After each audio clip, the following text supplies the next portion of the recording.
Hello and welcome to Dingoes Ate My Podcast. I'm Paul. I'm Dave. And I am Justin. And this week we're talking about Forever. This episode originally aired April 17th, 2001. Quite a while after the previous episode, which was in February.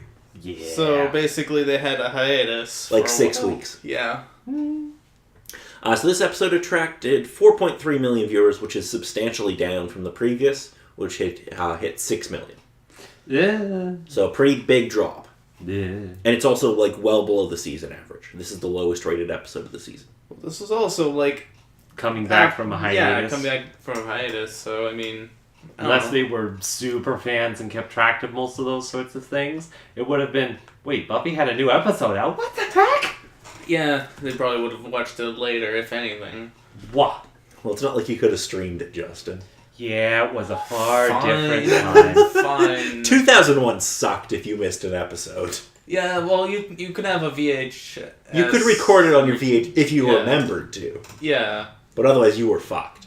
Yeah. Pretty much. Until a rerun. If it got a rerun. Anyway. And TV sucked back then. It did, especially serialized shows. Anyway. We should get on with the plot and not complaining about watching 2000 and 2000. Watching TV in 2000. Anyway, so we start off with Buffy selecting a coffin for her mother with Giles and Dawn. Dawn expresses her concern that their mother would not have appreciated Buffy's choice. Later, the gang gathers for dinner at the Summers residence and discusses plans for the funeral, excluding Dawn from any decision-making. Spike, while bringing a bouquet of flowers to the Summers home, runs into Willow and Xander. A brief spat occurs when Xander misinterprets this as Spike taking advantage of the situation to get closer to Buffy. While Spike insists that he was attempting to pay his respects to Joyce, as she was the only one of Buffy's lot who ever treated him decently. When it becomes clear that Xander won't be convinced otherwise, an irritated Spike throws the bouquet down and storms off. And it is only after he departs that Willow and Xander discover that he had included the card with the flowers and recognize the sincerity of his gesture. The next day, a group of people gather at a cemetery for Joyce's funeral. We don't really know who any of them are other than the main characters. Yeah. Dawn leaves with Tara and Willow while Buffy remains at the grave. She literally stands there until nightfall. Yep. Yeah. Yep. Just standing there. Yep. Probably got a couple, hey, you okay? Nope. Hours later, after the sun has set, Angel appears beside her. Inconsolable regarding the loss of her mother, Dawn reveals to Tara and Willow her intent to perform a resurrection spell. Anya tells Xander how special it is to create life and how sex has become much more meaningful to her. Tara tries to convince Dawn that magic can't be used to alter the natural order of things such as life and death, and tells her that Wiccans took an oath disallowing resurrection. Because, they can do it, but whether or not it's kind of right to do so, not so much. You might want to keep that little nugget in the back of your mind. That whole thing about resurrection. In the graveyard, Angel does his best to comfort Buffy when she worries about how she will continue without Joyce's strength, and if there was any chance she could have saved her mother. Angel offers to stay in town for as long as she needs him, and Buffy asks him to stay with her forever.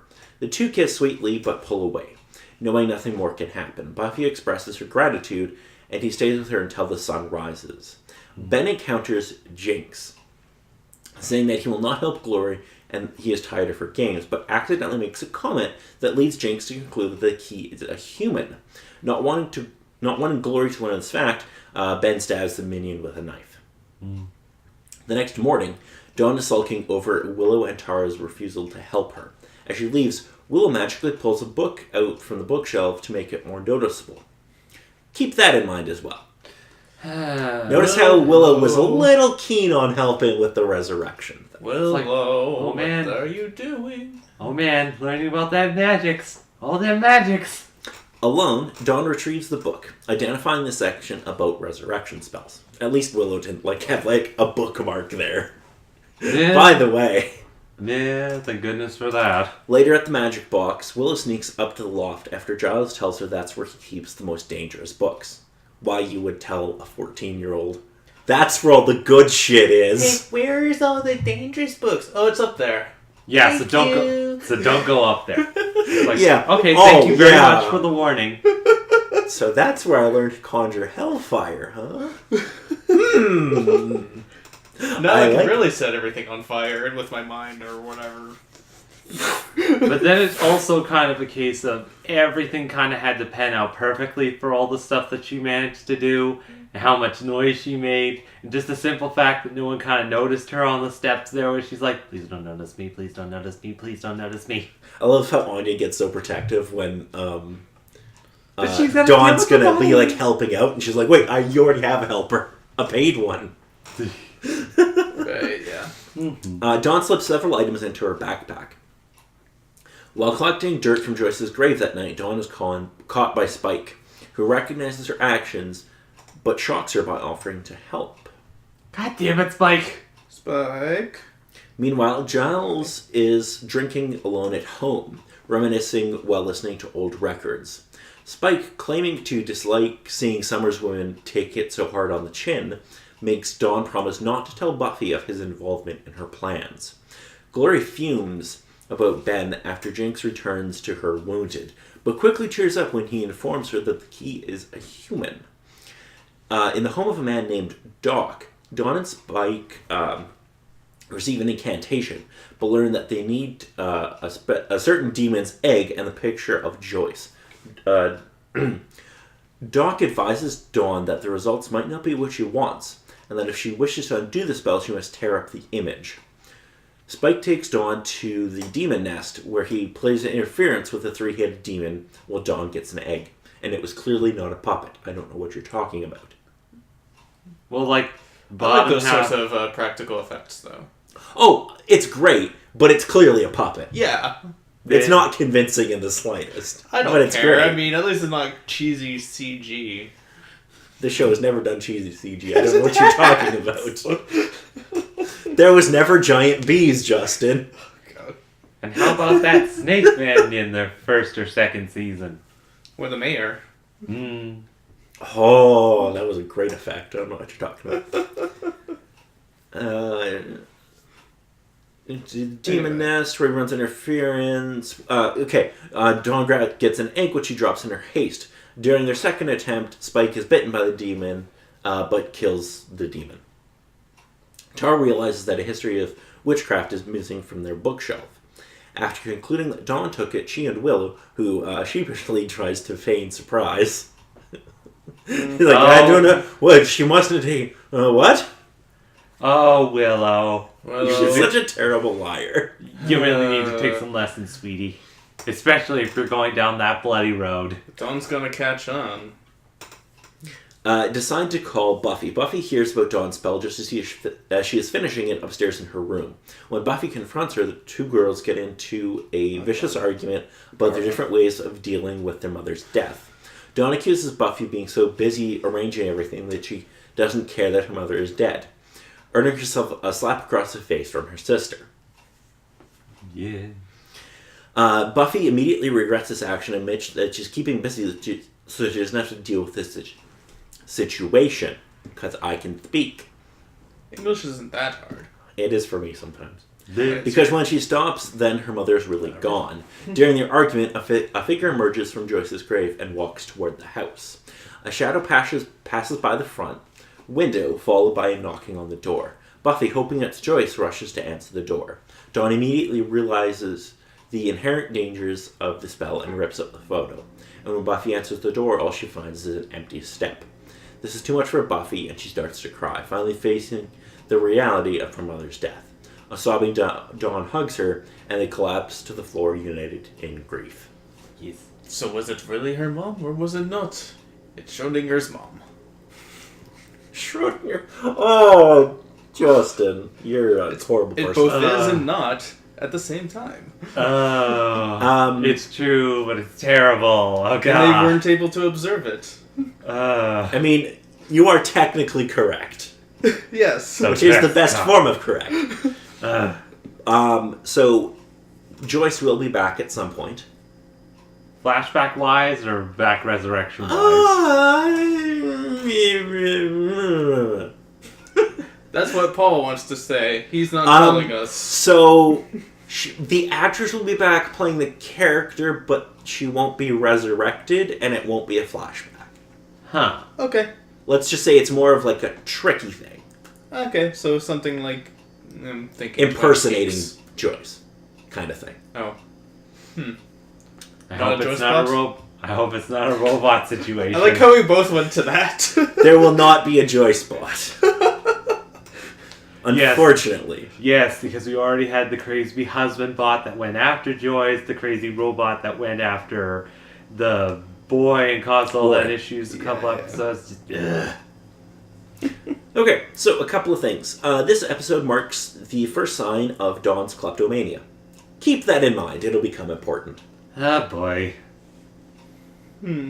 That'll be a major plot in Season 6. More so, Because Season 6 is the happy season. I've already dropped kleptomania, resurrection. And Willow's got something Yeah, going on. something's gonna happen with Willow. And off mic, I told you there's gonna be a heel turn. And Tara's gonna catch on, right? And a bunch of other bad things are gonna happen. all bad things are gonna happen. Here's how I explain Season 6 to people who have never seen it. It is an entire season dealing with depression. Yay! We're ready. Depression. Oh, you aren't ready. Mm, And you will not be ready. yeah. I am sorry, but you are going to have to endure this. Da-da-da-da. Anyway, Angel makes an appearance in this episode, but won't appear again until the end of Season 7. Like, literally the last 2 episodes. Yeah. He's got to work with all that stuff on his own show, I'm sure. Well, yes, he's rather busy. Yeah. Willow magically pulls out the book that deals with resurrection for Dawn, which shows Willow is willing to alter life to ease one's pain. This will be crucial next year. So, happy times ahead, I'm sure. Bad idea with good intentions. That's basically the theme of Season 6, in some ways. So, for international titles, in French, it's just Forever. And in German, it is Dangerous Spell. Well, yeah. They're both, technically correct. Well, again, whether or not it was incredibly dangerous. Oh, it's dangerous. Oh, no, it was. It's a resurrection spell. Yeah. Yeah. Nah. Mostly it's just kind of a question of the actual severity of it. You're toying with the, Yeah. The elements Yeah. of life and death. Unfortunately, this resurrection spell isn't nearly as cool as the one that'll happen at the beginning of Season 6. Because that one just looks a lot cooler, and there's a moment that's really gross that I hate but love. That involves a snake. I'm trying to think what resurrection that might be. The Master? Guess you'll have to find out. Bah. Oh. So, for music, the band Splendid, which is a pretty good name, has Tomorrow Will Wake, which plays in the background when Xander and Anya are talking in bed. The band Cream has Tales of Brave Ulysses, which Giles is listening to in his apartment. There's a band here with some kind of Eastern European name I'm not going to try to pronounce, with the song Peter and the Wolf, which Doc is humming while he looks for a book. Ah, yes. And Thomas Wanker has the original score. Speaking of that gentleman, is he one-off or is he going to be important for things? Oh, you mean the Doc? one that had, the eyes? Eyes and the supposed tail side thingy. Yeah, the doctor. Or not doctor, but... I would call him a witch doctor. But no, as soon as I heard that theme, I knew where it came from, and I kind of understand the connotations of it being used for that. He won't be a one-off character. Yeah, I figured He that. will make a few other appearances, but he's not going to be like a... He's going to appear in 2 more episodes. Oh, okay. So he's not like a major character, but he will pop up again at the end of the season. He'll supposedly play somewhat of a role in things, but nothing too crazy. He will play an important role at the end of the season. Figured. Yes, alright, so is there anything either of you wanted to talk about this episode that we haven't gotten to yet? Nothing I can think of, really. No, I think most everything has been covered within this episode that we touched on. Alrighty, so then next week we'll be talking about the episode Intervention. I'm so happy. Giles sends Buffy on a spiritual quest in the desert. Warren delivers the Buffy bot to Spike. Xander and Anya see Spike and the Buffy bot, whom they mistake for Buffy, having sex. That's the plot of the next episode. Basically. Hope you thought we had robots within this series before. Here comes the big character. And there will be an important reveal about Buffy's gift. Yes. And just a reminder, the last episode of Season 5 is called The Gift. Oh, God. Just realizing what that means. So, until next week, I'm Paul. I'm Dave. And I'm Justin.